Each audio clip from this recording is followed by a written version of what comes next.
My boyfriend gave me a sticker of a clipboard with a piece of paper on it because I'm wearing a Dunder Mifflin shirt. So he's like, haha, do you get it? Because paper?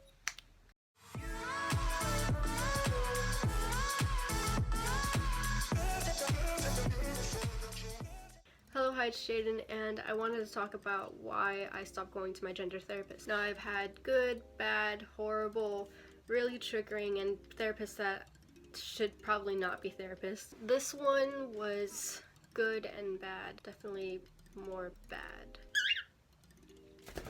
So I made a video about starting gender therapy a few months ago. Well, I stopped going to that gender therapist for these reasons. At first I thought it was okay because he brought up some valid points and questions and it actually helped me. But as time went on, I realized that we were never on the same page. Like if I tried to explain something to him, he wouldn't get it. He would try to get it, but then he would turn into something that I didn't actually meant to say, and he would act like, oh, I get it, but he really didn't get it.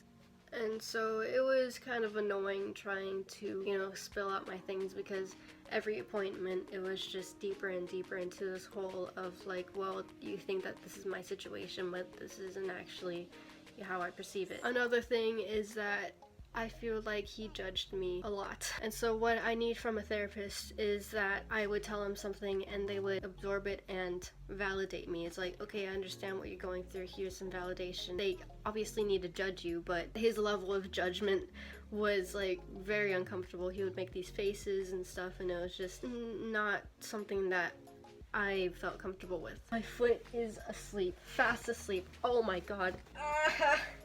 I'm gonna adjust this because I can't stand my foot right now. Okay. Another thing that he did that was really made me uncomfortable is that he hardcore compared me to his other transgender clients. He would say this client would rather go on hormones and die from possibilities of complications than live another day in their body now. And he would question like, then why don't you want to go on hormones? Boy, every person is different.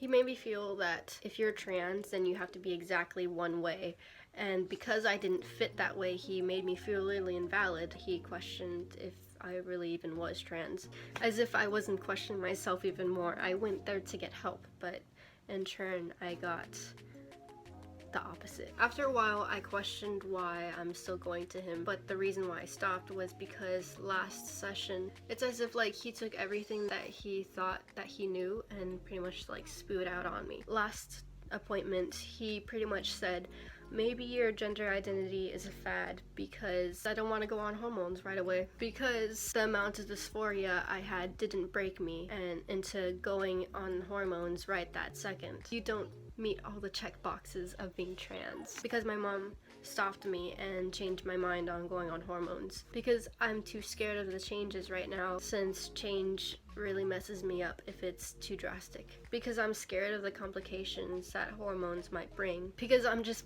plain out not ready for hormones right now. So he just flat out invalidated me and left me just baffled.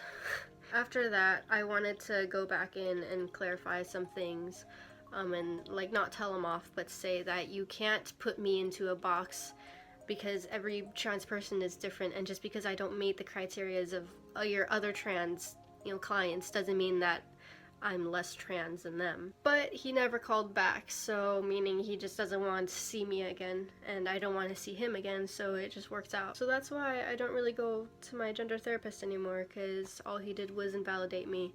And if you have any experiences like that, I think you should think more about your therapist and how they actually make you feel, because there are bad therapists out there. Thank you for watching, and I'll see you guys in the next video.